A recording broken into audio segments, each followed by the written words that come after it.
আসসালামু আলাইকুম সবাইকে।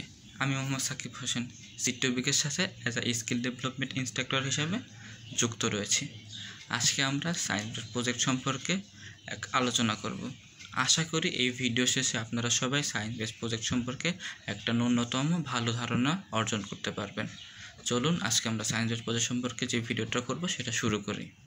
সায়েন্স বেসড প্রজেক্ট বোঝানোর আগে আমি যদি আপনাকে জাস্ট স্পেসিক্যালি প্রজেক্ট নিয়ে বলি, প্রজেক্ট হইতেছে আপনি একটা ভাবে প্ল্যান করবেন, সেই প্ল্যান অনুযায়ী আপনি সেটা ইউটিলাইজ করবেন। সেই ইউটিলাইজ করার জন্য মনে করেন আপনি একটা প্রবলেম নিলেন, সেই প্রবলেমটারে সলিউশন করবেন।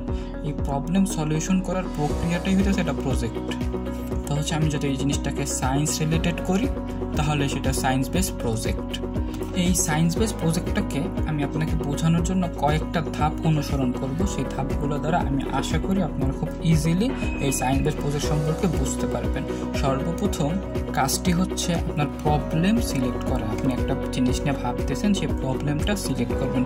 সেই প্রবলেমটার উপরে রিসার্চ করা যে ভাই হ্যাঁ এই প্রবলেমটা হয়েছে, তো এই প্রবলেমটার সলিউশন কী কী আসতে পারে সেই জিনিসগুলো নিয়ে আপনি একটা রিসার্চ করবেন যে হ্যাঁ এই প্রবলেমটা এরকম। ধরেন আপনি পরিবেশ দূষণ নিয়ে পড়তেছেন, তো আপনাকে এখন দেখতে হবে পরিবেশ দূষণ একটু রিসার্চ করবেন। আগে দেখবেন পরিবেশটা কী, তারপরে পরিবেশ দূষণ কীভাবে হইতেছে, তো এই জিনিসগুলো রিসার্চ করতে হবে। তো ফার্স্ট হচ্ছে আপনি একটা প্রবলেম নেবেন, তারপরে সেটা রিসার্চ করবেন।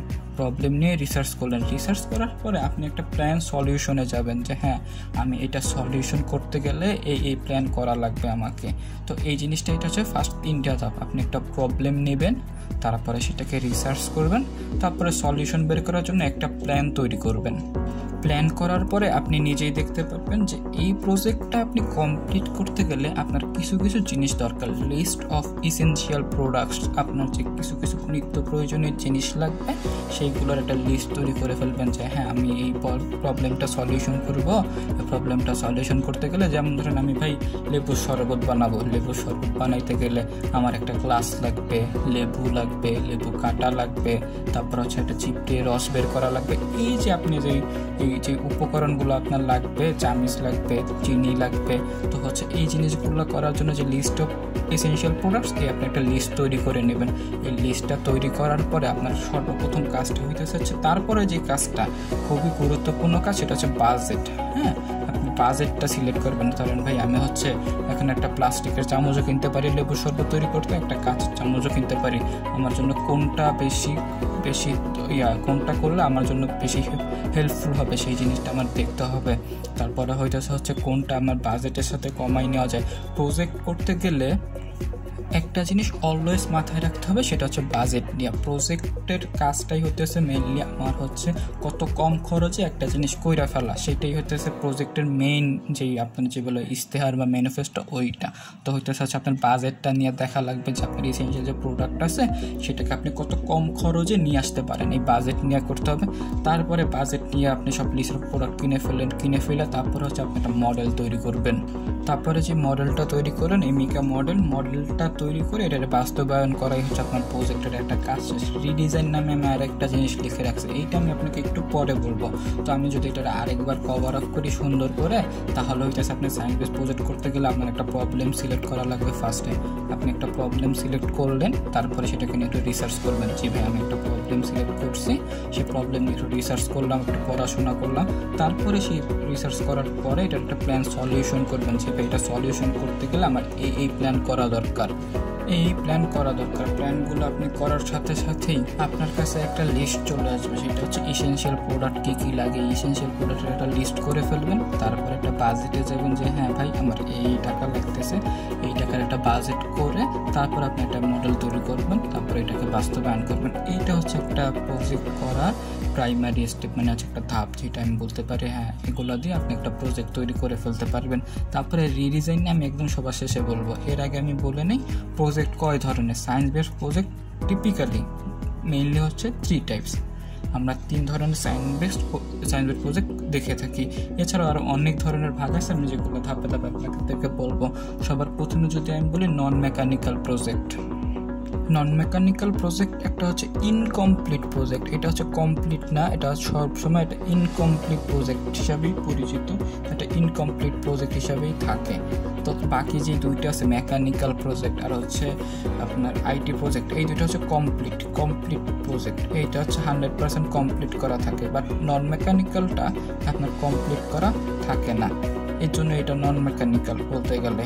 তো হইতেছে আমি যদি আপনাদেরকে একবার এক্সাম্পল দিয়ে বলি তাহলে হইতেছে মনে করেন একটা নন মেকানিক্যাল প্রজেক্ট আপনি নিলেন, এটা কীরকম হইতে পারে। আপনি একটা প্ল্যান নিলেন যে হ্যাঁ আমি একটা প্রবলেম নেওয়ার পরে এটা রিসার্চ করে ভাবলেন যে আমি এগুলো করবো, তো এগুলো করে এই প্রবলেমটা সলভ করবো, বাট আপনি দেখলেন যে হ্যাঁ আপনার এই জিনিসগুলোর ঘাটতি আছে, আপনি ফুলফিলভাবে করতে পারতেছেন না, তখনই সেটা হয়ে যাবে non mechanical project. Non mechanical project is kind of idea কোন, হ্যাঁ আপনি আইডিয়া দিতে পারেন আমাদেরকে যে এইভাবে করলে আমি এটাকে ফুলফিল করতে পারবো, তখন আমার এই বেনিফিটগুলো আসবে।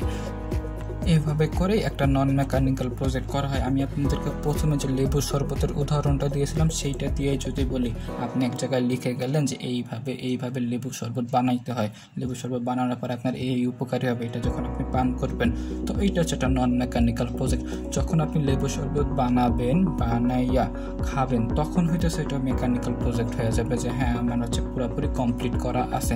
আইটি প্রজেক্টের ক্ষেত্রে মেনলি কি আপনার আইটি প্রজেক্টটা হচ্ছে মানে আইটি বেস্ট, মেকানিক্যালেরই একটা ভাগ বলতে গেলে আইটি, একটা উপশাখা বলতে গেলে আইটি, বাট এটাকে আমরা বেশিরভাগ জায়গায় আলাদা করে রাখি, যেটা হচ্ছে মানে হচ্ছে মেকানিক্যালে একটু আইটির কাজকর্ম কম করা হয়, তো হচ্ছে আর হচ্ছে এই আইটিতে একটু আইটির কাজকর্ম বেশি করা হয়। যেমন ধরুন আমি বললাম আপনি একটা রোবট দিয়ে কাজ করলেন, হ্যাঁ, তারপর হচ্ছে রোবট দিয়ে একটা প্রজেক্ট বানাইলেন, তখন এটা আইটিতে চলে যায়। হ্যাঁ, তারপর হচ্ছে মেকানিক্যাল। আমি এখন বর্তমানে যদি আপনাদেরকে কয়েকটা ট্রেন্ডিং প্রজেক্ট নিয়ে কথা বললে যে হ্যাঁ এইসব প্রজেক্ট নিয়ে অনেক হইহুল্লোড় হইতেছে, বা হচ্ছে বিভিন্ন ফেস্টে সায়েন্স ফেস্টগুলোতে এইসব প্রজেক্টে কিছু কমন প্রজেক্ট আছে ভাই। যেমন ধরেন আপনি হচ্ছে করবেন, একটা হচ্ছে কোথাও আগুন লাগছে, সেই আগুনটা নিভাবেন, কীভাবে দ্রুত গতিতে নিভাইতে পারেন সেটার জন্য মনে করেন আমি কিছু যদি প্রজেক্টের কথা বলি, এটা হচ্ছে ফায়ার সেফটি নিয়ে আসে, অনেকেই করে এটা। যেমন ধরেন আপনার একটা রুম আছে, সেই রুমে একটা রুমের 4 কোণায় পাইপ দেওয়া থাকবে, আপনার হচ্ছে পাইপের ভিতরে পানি সবসময় চলতে থাকবে, পানি ফুল করা থাকবে, তো হইতেছে আপনার হচ্ছে রুমে যদি একটা নির্দিষ্ট টেম্পারেচারের বেশি হয়ে যায় তখন ওই পাইপটা ফেটে যাবে, পানি পড়বে পাইপটা ফেটে, তো হচ্ছে এটাতে আপনার হবে পানিটা নিভে যাওয়ার পসিবিলিটি অনেক, মানে আগুনটা নিভে যাওয়ার পসিবিলিটি অনেক থাকে। তো তখন আগুনটা নিভে গেলে আপনার হইতেছে হচ্ছে এই আপনার আগুনের হাত থেকে যে বিপর্যয়টা হওয়ার কথা ছিল সেটা হবে না। তো এইভাবে কিছু প্রজেক্ট এখন চলতেছে। তারপর আইটির ক্ষেত্রে মনে করেন আপনি হচ্ছে আমার একটা দেখা প্রজেক্ট হচ্ছে হার্ট প্রজেক্টটা কী করে, এটা হচ্ছে আপনার রিমোট কন্ট্রোল চালিত, আপনি দূর থেকে রিমোট দিয়ে এটা চালাইতে পারবেন, বড় বড় ক্রেনের যে কাজগুলো আছে এগুলো এটা করতে পারবে। তারপরে হচ্ছে আপনার ওই যে অনেক বড় বড় বিল্ডিংয়ে মনে করেন আপনার ফায়ার সার্ভিস দিয়ে আগুন দেওয়া পসিবল হয়ে ওঠে না সবসময়, তো তখন হইতেছে আপনি হচ্ছে অনেক দূর পর্যন্ত এটাকে আগুন দিয়ে ছিটাই আগুনের লাগলে পানি দিয়ে ছিটাই দিতে পারবেন। তো এটা হচ্ছে আইটি প্রজেক্টের মেনলি কারণ হচ্ছে আপনার সব জায়গায় যাওয়া পসিবল হয়ে ওঠে না, তখন আপনি হচ্ছে রিমোট কন্ট্রোলিং দিয়ে এই কাজটা করে নিলেন। তো এটা হচ্ছে নন মেকানিক্যাল আইটি প্রজেক্ট। এছাড়াও আরও কিছু প্রজেক্ট আছে যেসব প্রজেক্ট বিভিন্ন জায়গায় দেখা যায়, যেমন হচ্ছে সাইকোলজিক্যাল প্রজেক্ট, আপনার হচ্ছে মনস্তাত্ত্বিক প্রজেক্ট, যেগুলো এটা হচ্ছে আপনার মাইন্ড রিড করতে পারবে। এরকম হচ্ছে বিভিন্ন ফেস্টে আমরা দেখা থাকি যে অনেক জায়গায় সাইকোলজিক্যাল প্রজেক্ট হিসাবে একটা সার্কুলার দেওয়া থাকে যে কেউ যদি সাইকোলজিক্যাল প্রজেক্ট দেওয়া যায় দিতে চায় তাহলে দিতে পারবে। এটা আমি ফার্স্ট দেখছি হচ্ছে হলডি ক্রস কলেজে, তাদের একটা ফেস্ট হয়েছিল সায়েন্স ফেস্ট, তখন আমি যে এটা দেখি যে তারা হচ্ছে সাইকোলজিক্যাল প্রজেক্ট নিয়ে কাজ করে। অনেক জায়গায় জাস্ট হচ্ছে বায়োলজি আর কেমিস্ট্রি মিক্স করে বায়োকেমিক্যাল নিয়ে একটা প্রজেক্টের সার্কুলার দিয়ে থাকে যে আপনি বায়োকেমিক্যাল প্রজেক্ট বানাইতে পারেন।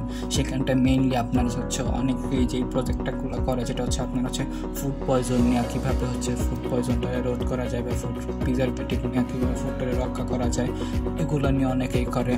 তো হচ্ছে এইভাবে হচ্ছে আরও কিছু টাইপের আছে যেগুলো হচ্ছে আনইউজুয়াল কিন্তু অনেক জায়গায় থাকে, বায়োকেমিক্যাল, তারপর হচ্ছে psychological, just only for biology দিয়ে একটা থাকে, আবার অনেকে জাস্ট কেমিস্ট্রি দিয়ে করে, হ্যাঁ এগুলো দিয়ে করে। আবার অনেকে রোবোটিক্স করে, রোবোটিক্স সায়েন্স প্রজেক্টের একটু বাইরে, এটা হচ্ছে একটা আলাদাভাবে করা হয়। বাট হচ্ছে আপনি চাইলে সায়েন্সের প্রজেক্টের ভিতরে এটা ইনক্লুড করতে পারেন। তো এইভাবে হচ্ছে আপনার হচ্ছে এই 3 টাইপের, মেনলি 3 টাইপেরই প্রজেক্ট হয়। এছাড়া বাকি আরও কিছু টাইপের প্রজেক্ট আছে। বেনিফিট নিয়ে কথা বলার আগে আমি রিডিজাইন নিয়ে একটু কথা বলি, যেটা বলছিলাম যে পরে বলবো। রিডিজাইনটা হইতেছে, ধরেন ভাই আপনি একটা প্রজেক্ট করলেন, সফলতা অর্জন করতে থাকলেন, কিন্তু আস্তে আস্তে যদি আপডেট হইতেছে, আপনার হচ্ছে টাইমগুলো যাইতেছে, তখন দেখবেন যে আপনার যে প্রজেক্ট আছে ওটার থেকে আরও আপডেট প্রজেক্ট আসতেছে। তো তখন হইতেছে আপনি যে প্রজেক্টটা করছেন সেটাকে কিছু জায়গায় যদি মডিফাই করেন, তাহলে দেখবেন আপনার প্রজেক্টটা আরও বেশি কোয়ালিটিফুল হইলে দেখবেন যে আপনার বিভিন্ন জায়গায় গিয়ে সেটা নিয়ে আরও প্রাইস পাওয়ার পসিবিলিটি অনেক বাইরে যায়। তো হইতেছে রিডিজাইনটা অন্যতম একটা ভালো একটা জিনিস, যেটা তো আপনি রিডিজাইন করলে আপনার হচ্ছে নিজের ভিতরের যে ল্যাকিংসগুলো আছে প্রজেক্টে, সেই ল্যাকিংসগুলোও দূর হয়ে যাবে। তারপর হচ্ছে যে আপনার প্রজেক্টটা আরও বেশি আপডেট হইল, যেটা আপনার জন্য খুবই ভালো হবে। তো হইতেছে এই ধাপগুলোই প্রজেক্টের টাইপসগুলো, এগুলো বেনিফিট বলার আগে আমি আরেকটা জিনিস শর্ট করে বলে নিই। সেটা হচ্ছে আপনি যখন প্রজেক্ট করতে যাবেন, মেনলি হচ্ছে আমরা স্কুল লেভেল, কলেজ লেভেলে বা ভার্সিটি লেভেলে প্রজেক্টগুলো করে থাকি।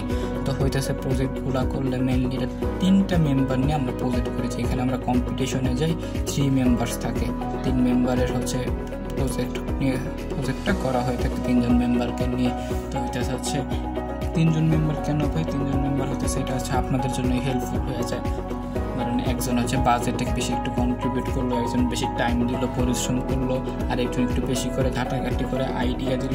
এইভাবে 3 জন মিলে করলে অনেকটা সুবিধা হয়ে যায়। আপনি প্রজেক্ট করলে মেনলি প্রজেক্টগুলো হচ্ছে বিভিন্ন স্কুল কলেজে সায়েন্স বেস যে কম্পিটিশনগুলো হয়, যে ফেস্টগুলো হয়, সেই জায়গাগুলো আপনি এইগুলো দিতে পারেন। এগুলো দিলে আপনি হচ্ছে আপনার যেই রিসার্চটা আছে সেই রিসার্চটা সবাইকে দেখাইতে পারবেন। প্রতি বছর কম হইলেও, যদি আমি বলি কম করেও 10টা সায়েন্স ফেস্ট হয়, 10টা সায়েন্স ফেস্ট হয়ে থাকে এই বাংলাদেশে। প্রতি বছর কম করে বিভিন্ন স্কুল কলেজ 10টা সায়েন্স ফেস্ট করে থাকে। এই করোনার ভিতরে অনেক স্কুল কলেজ, অনেকগুলো সায়েন্স ক্লাব অনলাইনে ফেস্ট করছে। তো তখন কিন্তু আপনারা অনলাইনে সেটারে শো করে তারপর হচ্ছে আপনার যে রিসার্চগুলো আছে, আপনি যে একটা প্রবলেম নিয়েছেন সেটাকে কীভাবে সলিউশন করছেন সেটা দেখাইতে পারবেন। তারপরে হচ্ছে আপনার হচ্ছে কিছু ন্যাশনাল সায়েন্স ফেস্ট হয়, বাংলাদেশ জাতীয় বিজ্ঞান প্রতিযোগিতা হয়। তো ওইখানে হচ্ছে আপনি আপনার এই রিসার্চগুলো দেখাইতে পারেন। রিসার্চগুলো দেখাইয়া মনে করেন আপনি খুব ভালো একটা কাজ করলেন, তো হচ্ছে ন্যাশনাল পর্যায়ে এটা যদি আপনার প্রাইজ চলে আসে, আপনার জন্য খুবই গৌরবের একটা বিষয়। এবার যদি আমি বেনিফিটসগুলো নিয়ে কথা বলি, তাহলে অবশ্যই আপনাকে বলতে হবে যে বিভিন্ন যে সায়েন্স ফেস্টগুলো হতেছে সেখানে আপনি পার্টিসিপেট করতেছেন, আপনার এক্সপিরিয়েন্স বাড়তেছে, যা হচ্ছে আপনার জন্য খুবই উপকারী হিসেবে কাজ করবে ফিউচারে। তারপর হচ্ছে আপনার কিছু স্কিল বাড়তেছে। ধরেন আপনি হচ্ছে কোনো জায়গায় প্রজেক্ট নিয়ে গেলেন, তো সেখানে হচ্ছে ব্রিফ করা লাগে। প্রজেক্ট ব্রিফ করতে গেলে আপনার অবশ্যই তো অনেকক্ষণ কথা বলা লাগবে, যারা আসে যে প্রশ্নগুলো করলে সেগুলোর অ্যান্সার দেওয়া লাগবে, যেটাতে আপনার কমিউনিকেশন স্কিলটা অনেক বৃদ্ধি পাবে। তারপরে হচ্ছে আপনার বিভিন্ন কম্পিটিশনে আপনি পার্টিসিপেট করে প্রাইজ নিতে পারেন, যেটাতে হচ্ছে আপনি ভালো একটা ফিলিং নিতে পারবেন যে হ্যাঁ আমি কিছু একটা করতে পারছি। তারপর হচ্ছে আপনার রিসার্চ করার ক্ষমতাটা অনেক বাইরে যায়। আপনার একটা প্রবলেম নিয়ে তারপর যেটাকে রিসার্চ করতে হবে, তো আপনার রিসার্চ করার ক্ষমতাটা অনেক বৃদ্ধি পায়। তো আমি যদি একটু পয়েন্ট আউট করি বিষয়গুলো, তাহলে আপনার এক্সপিরিয়েন্সটা আপনার বাড়তেছে। তারপরে হচ্ছে আপনার স্কিল বাড়তেছে, কমিউনিকেশন যে স্কিল আছে স্কিল বাড়তেছে। তারপরে আপনি রিসার্চ করতে পারতেছেন, যে জিনিসটা আপনার জন্য খুবই হেল্পফুল হবে ফিউচারে। তারপর আপনার কমিউনিকেশন যে করতেছেন এইটা আপনার হেল্প হবে। তারপর হচ্ছে আপনার লিডিং করার একটা জিনিস বাড়বে। লিডিং করার জিনিসটা কীভাবে বাড়বে আমি যদি বলি, ধরেন আপনি 3 জন মেম্বারে কাজ করতেছেন, সেই কাজ করার সময় একজন তো একটা মেন লিড দিবে, একজন এক জায়গাতে মেন লিড করবে, তো লিড করার ক্ষমতাটাও এখানে বৃদ্ধি পাবে। তারপর হচ্ছে আপনার চিন্তা করার যে জিনিস প্ল্যান করলে যে আপনার যে ক্রিয়েটিভিটি জিনিসগুলো আপনার আরও বেশি চিন্তা করবেন, সেই চিন্তা করার ক্ষমতাটাও বৃদ্ধি পাবে। এইভাবে আপনি যখন একটা সায়েন্সের প্রজেক্ট নিয়ে কাজ করবেন, আপনি এইসব বেনিফিটগুলো পাবেন। তো আমি ওভারঅল যদি বলি, আরেকবার যদি আমি আবার রিভাইন্ড করি, তাহলে হচ্ছে সায়েন্স বেস প্রজেক্টের কাজটা হচ্ছে আপনি একটা নর্মাল প্রজেক্ট করতে গেলে প্রবলেম নেবেন, সেই প্রবলেমটা সলিউশন করবেন। সেইটা যখন সায়েন্টিফিক ওয়েতে করবেন তখনই সেটা সায়েন্স বেসড প্রজেক্ট।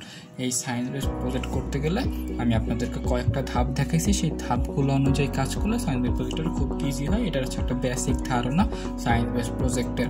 আপনার একটা প্রবলেম নিলেন, সেই প্রবলেমটা রিসার্চ করলেন, তারপর হচ্ছে রিসার্চ করার পরে আপনি একটা প্ল্যান সলিউশন করলেন, প্ল্যান সলিউশন করে লিস্ট অফ ইসেনশিয়াল প্রোডাক্টস, এই লিস্ট অফ ইসেনশিয়াল প্রোডাক্ট নেওয়ার পরে আপনি একটা বাজেট ক্রিয়েট করলেন, সেই বাজেটটা ক্রিয়েট করে আপনি একটা মেকে মডেলও করলেন, মডেলটা তৈরি করে এটার ইমপ্লিমেন্টেশন করলেন, বাস্তবায়ন করলেন, তারপরে এটার পরে আরও আপডেট করলেন, যে যে জায়গায় আপডেট করা দরকার রিডিজাইন করলেন।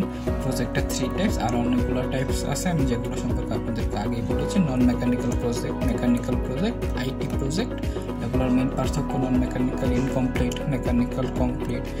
আইটি প্রজেক্ট কমপ্লিট থেকে বেনিফিট নিয়ে কথা বলেছি, প্রজেক্টে কয়জন মেম্বার থাকে এগুলো নিয়ে বলেছি। আশা করি প্রজেক্ট সম্পর্কে আপনাদের ন্যূনতম একটা ভালো ধারণা হয়ে গেছে। আমি যখন নেক্সট ভিডিও করবো প্রজেক্ট নিয়ে, তখন হচ্ছে আমি সরাসরি প্র্যাকটিক্যালি আপনাদেরকে প্রজেক্ট ধরে ধরে দেখাবো যে হ্যাঁ এটা নন মেকানিক্যাল প্রজেক্ট, এটা এইভাবে বানায়, এটা মেকানিক্যাল প্রজেক্ট, এটার মেকানিজম এরকম, আইটি প্রজেক্টের মেকানিজম এরকম। তো এইগুলো ধরে ধরে আপনাদেরকে ইনশাল্লাহ শিখাবো। আজকের এই ভিডিওটা মেইনলি ছিল সায়েন্স বেসড প্রজেক্টটা কীভাবে হচ্ছে আপনার এটা একটা বেসিক ধারণা দেওয়া যায়। সায়েন্স বেসড প্রজেক্ট নিয়ে একটা বেসিক ধারণা দেওয়ার আমি সর্বাত্মক চেষ্টা করছি। আশা করি আপনারা এই জিনিসটা ক্যাচ করতে পেরেছেন। যদি কোনো সমস্যা থাকে যে ভাই হ্যাঁ এই জায়গাটা প্রবলেম হইতেছে বা এইগুলো হইতেছে, তো আপনি কমেন্ট সেকশনে কমেন্ট করে আমাদেরকে জানাইতে পারেন। ইনশাল্লাহ আমি সেটা রিপ্লাই দেওয়ার সর্বোচ্চ চেষ্টা করব। আর নেক্সট ভিডিওতে ইনশাল্লাহ এই সায়েন্স বেসড প্রজেক্টটা পুরোপুরি একটা নলেজ আপনাদেরকে দিয়ে দিতে পারবো। আজকে তো বলতে গেলে 50 to 60% দিয়েছি, যে যেটা দিয়ে আপনি হচ্ছে একটা বেসিক ধারণা পাবেন। তখন প্র্যাকটিক্যালি আরও দেখাবো ইনশাল্লাহ ফিউচারে। তো ভালো থাকবেন, সুস্থ থাকবেন, আশা করি ভালো কিছু একটা হবে। আমাদের সাথেই থাকেন, সিটপিকের সাথে থাকবেন। স্টে সেফ, আল্লাহ হাফিজ, ভালো থাকবেন সবাই।